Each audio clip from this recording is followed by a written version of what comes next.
देहू हे श्री तुकाराम महाराजाचे वडिलोपार्जित वास्तव्यस्थान आणि लोहगाव हे त्यांचे आजोळ. देहूला त्यांचा छळ सोसावा लागला आणि लोहगावी त्यांचे कौतुक झाले. त्यांच्या बाबतीत मथुरेशी कृष्ण जन्मला पाही, परी गोकुळाच्या सुखाशी पार नाही, तैसा तुकोबाचा प्रेमालाही लोहगावी लुटिया, या ओळी सार्थ ठरतात. देहूगाव. धन्य देहूगाव पुण्यभूमी ठाव, तेथे नांदे देव पांडुरंग. धन्य क्षत्रवासी लोक उच्चारिती वाचे नामघोष. कटी कर उभा विश्वाचा जनिता, वामांगी ते माता रखुमाई. दास तुका येथे करीतो कीर्तन, हृदयी चरण विठोबाचे. या चार चरणात वर्णन केल्याप्रमाणे देहू हे गाव आजही आहे. देहूला विठ्ठल रुक्माई शेजारी उभे आहेत.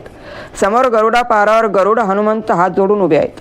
पूर्वेकडील दरवाजाजवळ दक्षिणमुखी विघ्नहर्ता श्री गणेश आहे आणि बाहेर श्री भैरवाचे मंदिर आहे. गावाच्या मध्यभागी इंद्रायणीच्या काठावर श्री तुकाराम महाराजाचे 8वे पूर्वज विश्वंभर बुवा यांनी बांधलेले विठ्ठल रुक्माईचे मंदिर आहे. श्री तुकाराम महाराजाच्या वंशाचा इमानदाराचा वाडा तेथे आहे. त्यांच्याजवळ तुकोबारायाचे राहते घर आहे. त्या घरातील ज्या खोलीत श्री तुकाराम महाराजाचा जन्म झाला तेथे नंतर स्थापन केलेले विठ्ठल मूर्ती आहे. वाड्याच्या पश्चिमेस आज जेथे एक पडकी बखळ दिसते तेथे श्री तुकाराम महाराजाच्या काळात मुंबाजी बुवाचे घर आणि बाग होती.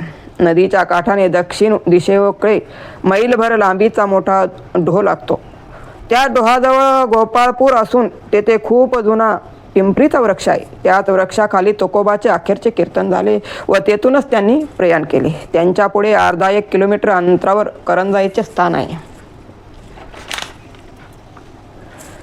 तेथे मुरलीधराचे मंदिर आहे. श्री तुकाराम महाराज याच ठिकाणी एकांतात बसत असत. याच ठिकाणी इंद्रायणीत त्यांनी आपली खतपत्रे टाकली. रामेश्वर भटांनी जेव्हा तुकोबांचा छळ केला तेव्हा महाराज एका शिळेवर 13 दिवस ध्यानमग्न अवस्थेत बसले होते. तेथे श्रीकृष्णाने त्यांना बाळरूपात दर्शन दिले व त्यांच्या वह्या तारल्या. आपल्या वह्या पाहून तुकोबाराय म्हणतात, बुडविल्या वह्या बैसलो धरणे, केले नारायणे समाधान.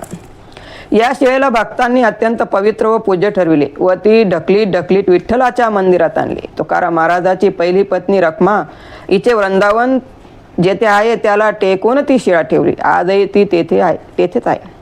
इंद्रायणी काठी पश्चिमेकडे घोरवडीचा डोंगर आहे व पलीकडे भंडाऱ्याचा डोंगर आहे. डोहाच्या बाजूला भामगिरी हा डोंगर दिसतो. हे 3 डोंगर आणि डोह श्री तुकाराम महाराजांची 4 एकांत स्थाने होती. देहूत हा पुण्य परिसर श्री तुकाराम महाराजाच्या चरणस्पर्शाने पावन झालेला आहे.